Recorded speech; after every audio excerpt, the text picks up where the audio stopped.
English hasn't always been the popular choice. Once upon a time, those who were considered cultured learned Latin and/or Greek.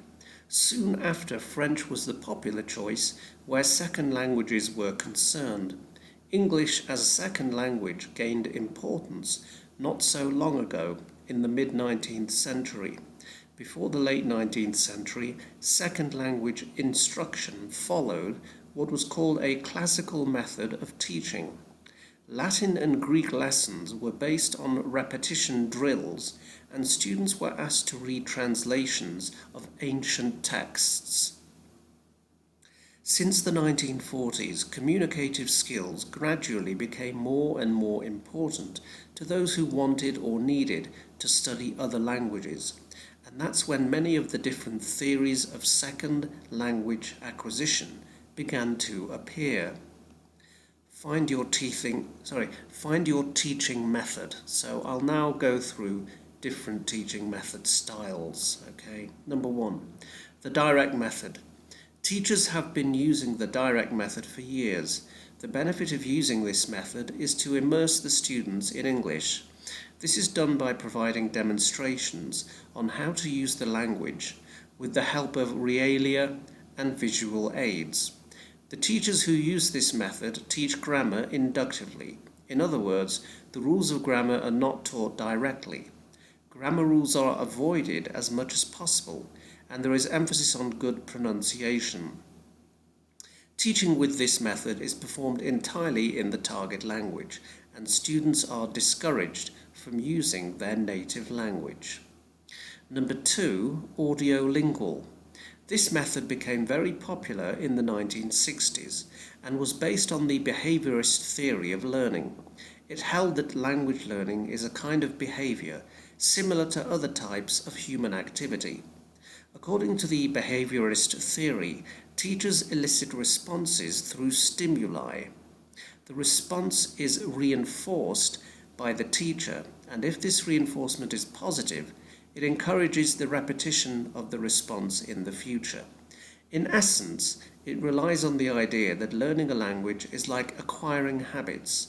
For audiolinguism, language learning requires students to master the building blocks of the language and learn the rules they need to know to successfully combine these basic elements.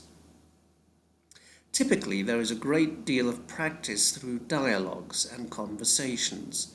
New language is first heard and extensively drilled before being seen in its written form. Dialogues and drills are central to the approach. Accurate pronunciation and control of structure are of paramount importance. Number 3, total physical response. TPR, or total physical response, was developed by James Asher in the 1960s, and it's based on the theory that the memory is enhanced through association with physical movement. It is also closely associated with theories of mother language acquisition in very young children, where they respond physically to parental commands.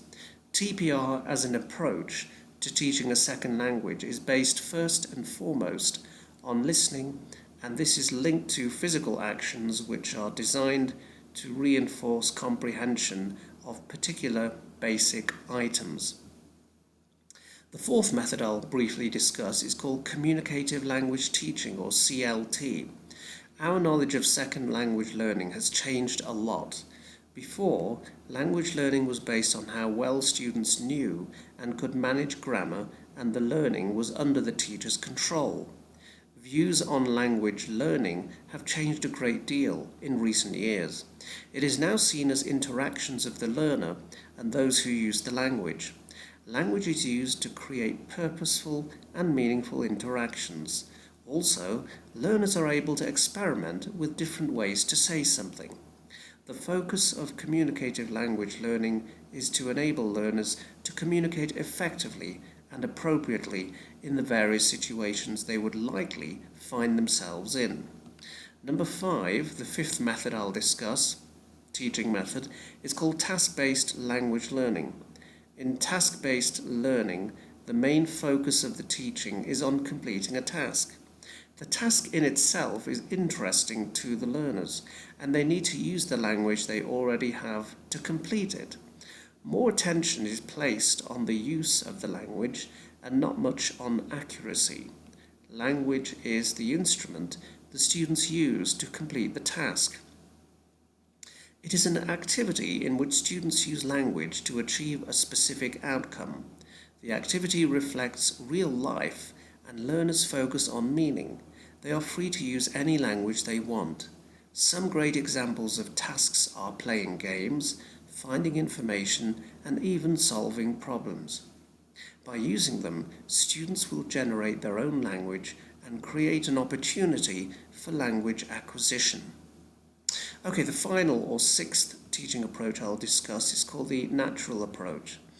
It is a language teaching approach which claims that languages are learned the same way people naturally acquire their own native language.